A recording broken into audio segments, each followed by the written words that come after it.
Dunia imeshtuka baada ya Samia Suluhu kutoa agizo ili Tundu Lissu afanyiwe unyama huu ndani ya gereza.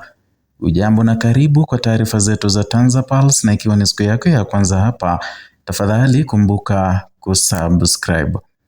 Kesi ya uhaini inayomkabili mwenyekiti wa taifa wa Chama cha Demokrasia na Maendeleo Chadema kwa jina Tundu Lissu imeingia awamu mpya leo ya mjadala wa kisiasa baada ya kiongozi huyo kulalamika hadharani kile alichodai kuwa ni kunyimwa haki zake za msingi akiwa mahabusu. Kwa maneno yake, alizungumza na kusema kwamba huenda Samia Suluhu ama agizo kutoka juu limetolewa ili aweze kukandamizwa akiwa gerezani. Akizungumza mbele ya jopo la majaji watatu wa Mahakama Kuu ya Tanzania, masjala ndogo ya Dar es Salaam akiongozwa na Jaji Danstan Ndunguru, Jumatatu Februari tarehe 9, Lissu alieleza kuwa mawasiliano yake na mawakili wake yamekuwa yakifanyika chini ya uangalizi na usikilizwaji wa maafisa wa gereza, hali aliyodai ni kinyume cha sheria. Kutokana na maneno yake aliyoyataja, ni wazi kuwa wale ambao wanaangalia gereza ama maafisa wa gereza wamepewa agizo kutoka juu wasikilize kile ambacho Tundu Lissu anakipanga pamoja na mawakili wake, ili iweze kuwa si kesi tena mbele ya koti, ili upande wa mashtaka waweze kujiandaa vilivyo. Malalamiko haya yameifanya kesi hii isionekane tena kama mchakato wa kawaida wa kisheria, bali kama suala pana la kisiasa na kikatiba linalogusa haki za watuhumiwa, uhuru wa mawakili na uaminifu wa umma kwa mfumo wa haki jinai nchini. Kwa mara nyingine, jina la Tundu Lissu limeibua mjadala mzito unaovuka mipaka ya mahakama na kuingia moja kwa moja kwenye mioyo ya siasa za Tanzania. Na katika maelezo yake mbele ya mahakama, Tundu Lissu alifafanua kuwa kwa sasa mawakili wake wanaporuhusiwa kumtembelea gerezani hupelekwa kwenye chumba cha mkuu wa usalama wa gereza, na ndani ya chumba hicho alidai kuwa mazungumzo yote yanafanyika kati yake na mawakili wake na husikilizwa na mkuu wa usalama wa gereza, mkuu wa gereza pamoja na maafisa wengine wa magereza wasiopungua watatu.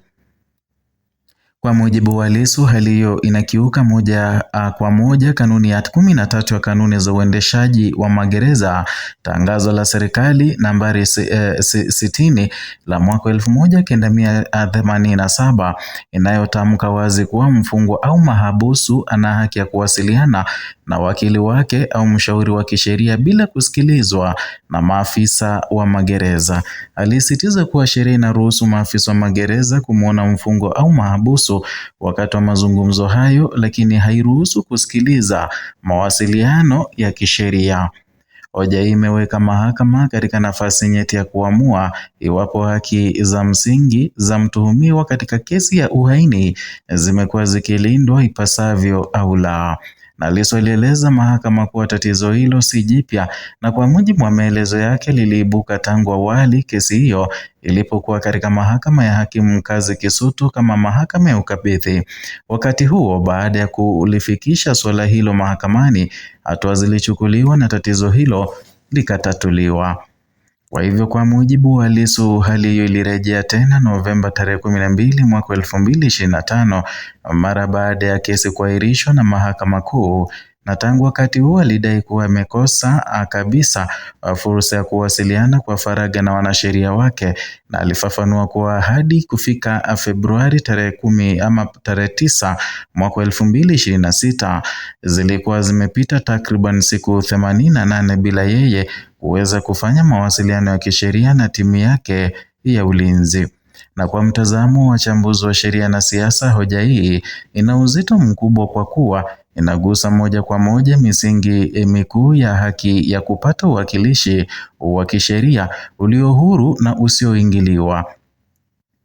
Na katika mifumo ya haki duniani, haki ya mtuhumiwa kuwasiliana kwa siri na mawakili wake ni nguzo ya msingi wa usawa wa haki, na kesi za uhaini kwa sababu za uzito ama ya uzito wake huhitaji uangalizi wa ziada ili kuhakikisha kuwa haki inaonekana kutendeka bila shaka.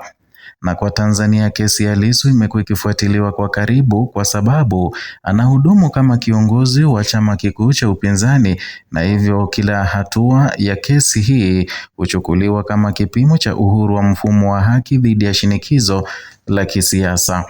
Malalamiko ya Lissu yameibua hoja nzito. Je, mfumo wa haki unaweza kuonekana kuwa huru iwapo mtuhumiwa wa kisiasa ananyimwa mawasiliano ya faragha na mawakili wake?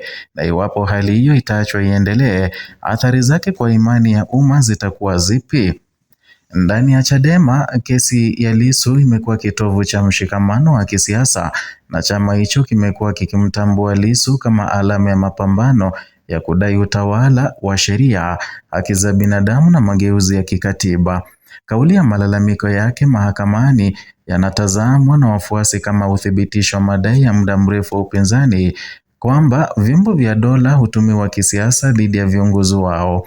Na kwa upande mwingine, uongozi wa Chadema umeendelea kuwa wa makini, na katika kauli zake za hadhara ukisisitiza heshima kwa mahakama kuu, ukisisitiza umuhimu wa haki za kikatiba.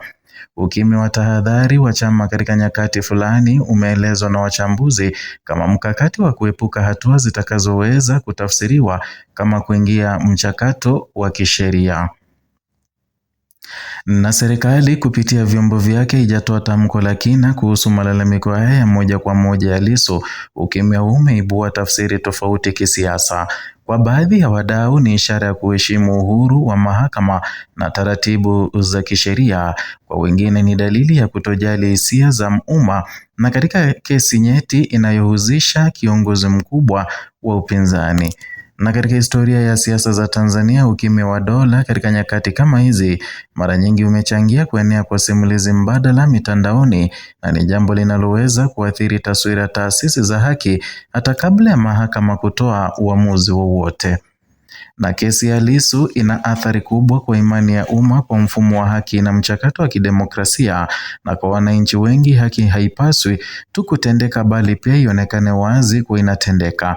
Malalamiko ya kunyima mawasiliano ya faragha na wakili yanaweza kuibua wasiwasi kuhusu usawa wa silaha kati ya upande wa mashtaka na upande wa utetezi.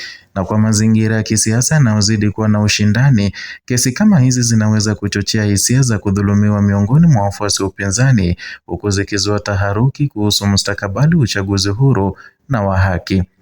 Tundu Lissu si mgeni katika migogoro ya kisiasa na kisheria. Historia yake ya kushambuliwa kwa risasi mwaka 2017, kufunguliwa mashtaka mbalimbali na kukaa uhamishoni kwa muda mrefu imejenga taswira ya mwanasiasa anayeishi katika mgongano wa kudumu na dola.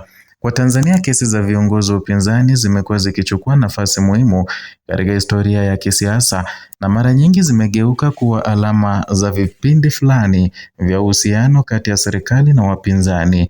Kesi ya sasa ya uhaini inaonekana kufuata mkondo huo wa kihistoria, huku ikibeba uzito mkubwa zaidi kwa sababu ya nafasi ya Lissu ndani ya siasa za taifa.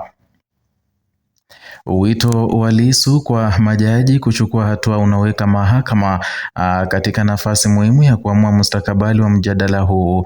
Uamuzi wowote kuhusu haki yake ya kuwasiliana na mawakili wake unaweza kuwa na athari pana zaidi ya kesi yake binafsi, na ukiweka mfano kwa kesi nyingine za kisiasa na zisizo za kisiasa. Hatua zinazofuata zinaweza kujumuisha maagizo ya mahakama kwa mamlaka ya magereza kurekebisha taratibu zake na kuendelea kwa kesi, huku suala hili likiachwa katika mchakato wa kawaida wa kisheria. Na kila chaguo, kumbuka, lina athari za kisiasa na kijamii. Malalamiko ya Tundu Lissu mahakamani yana umuhimu mkubwa wa kisiasa kwa wakati huu kwa sababu yanagusa msingi wa haki, uhuru wa kisiasa na imani ya wananchi kwa taasisi za dola. Wanaoweza kunufaika ni wale wanaotetea uwazi, haki sawa mbele ya sheria na uthabiti wa mfumo wa haki. Wanaoweza kupoteza ni taasisi au mamlaka zitakazoonekana kushindwa kulinda misingi hiyo. Kesi hii sasa ni ya mtu mmoja pekee, ama si ya mtu mmoja pekee, bali ni kipimo cha mwelekeo wa demokrasia ya Tanzania katika kipindi hiki. Na hatima ya malalamiko haya itaonyesha kama mfumo wa haki utaweza kusimama juu ya shinikizo la kisiasa au utaendelea kubeba mizigo ya mashaka ya umma. Ni hayo tuliokuandalia kutoka hapa TanzaPulse, channel yako pendwa inayokuletea taarifa hizi kwa kina. Zidi kuwa nasi na tafadhali subscribe, like na kushare video zetu kama njia ya kutupa support ili tuendelee kukuletea taarifa kama hizi.